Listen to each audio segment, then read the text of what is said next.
నిన్న ఒక మాట నిన్న ఇదే విషయంలో మేడ్చల్లో మాట్లాడుతూ జై శ్రీరామ్ అంటే కడుపు నిండదన్న తర్వాత ప్రజల్లో వచ్చినటువంటి తిరుగుబాటు సోషల్ మీడియాలో జరిగినటువంటి చర్చ తర్వాత వెనక్కి తగ్గి రాముడికి మొక్కుదాం బీజేపీని తొక్కుదాం అనే ఒక కొత్త స్లోగన్ పెట్టిరు. అంటే భయపడిపోయారు. జై శ్రీరామ్ అంటే కడుపు నిండదనగానే ప్రజల్లో వచ్చినటువంటి వ్యతిరేకతను చూసి అరే మేము చేసిన పొరపాటు ఇంత పెద్దదా అనేటువంటిది బయటపడ్డారు.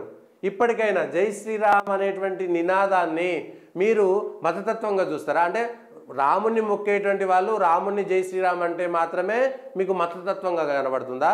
రాముని కృష్ణునో లేకపోతే హిందూకి సంబంధించినటువంటి సాంప్రదాయాల్లో వాళ్ళకు సంబంధించినటువంటి దేవుళ్ళను మొక్కితే వాళ్ళ దేవుళ్ళను పొగిడితే వాళ్ళ దేవుళ్ళ పేర్లు చెప్పితే మీకు బూతులుగా అవి మతతత్వాలుగా కనబడతాయా?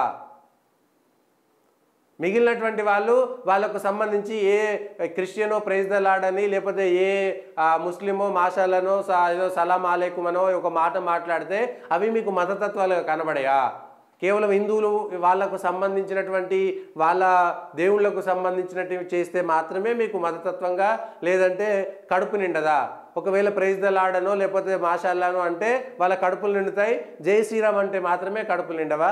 ఇప్పటికైనా కేటీఆర్ గారు తగ్గారు, కానీ ఇంకా కూడా తగ్గాల్సినటువంటి పరిస్థితి.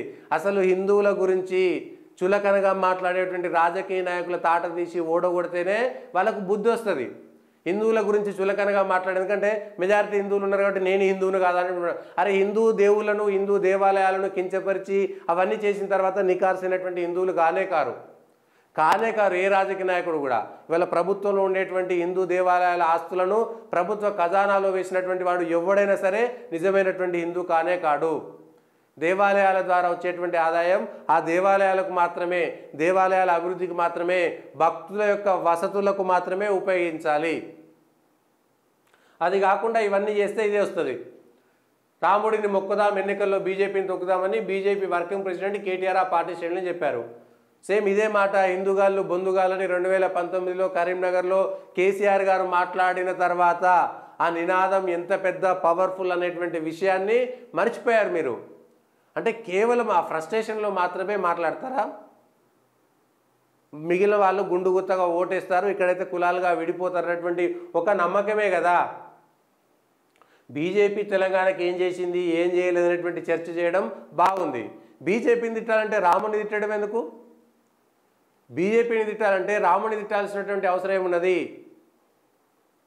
ప్రజలారా ఈ విషయాన్ని అంటే ఇవాళ ఏదో భయపడి వెనక్కి తీసుకున్నారు, కానీ వాళ్ళకు నిజమైనటువంటి గౌరవం భక్తి భావన రాముడి మీద లేదనేటువంటిది మళ్ళా రుజువవుతున్నటువంటి విషయాన్ని గమనించాలి. లేకపోతే చాలా కష్టం దీనికి సంబంధించినటువంటి అంశంలో, లేకపోతే చాలా కష్టం. ఇంకా వీళ్ళు ఇంకా రెచ్చిపోయేటువంటి ప్రమాదం ఉంది. స్వేచ్ఛ పేరుతోటి హక్కుల పేరుతోటి కేవలము హిందువుల మనోభావాలు మాత్రమే దెబ్బతినే విధంగా సినిమాల్లో, సీరియల్స్లో, మీడియాలో, రాజకీయ నాయకుల్లో ఇప్పుడు కాకపోతే ఇంకెప్పుడు కాదు, ఇప్పుడే చేయాలి దీనికి సంబంధించినటువంటి అంశంలో, లేకపోతే కష్టమైపోతుంది.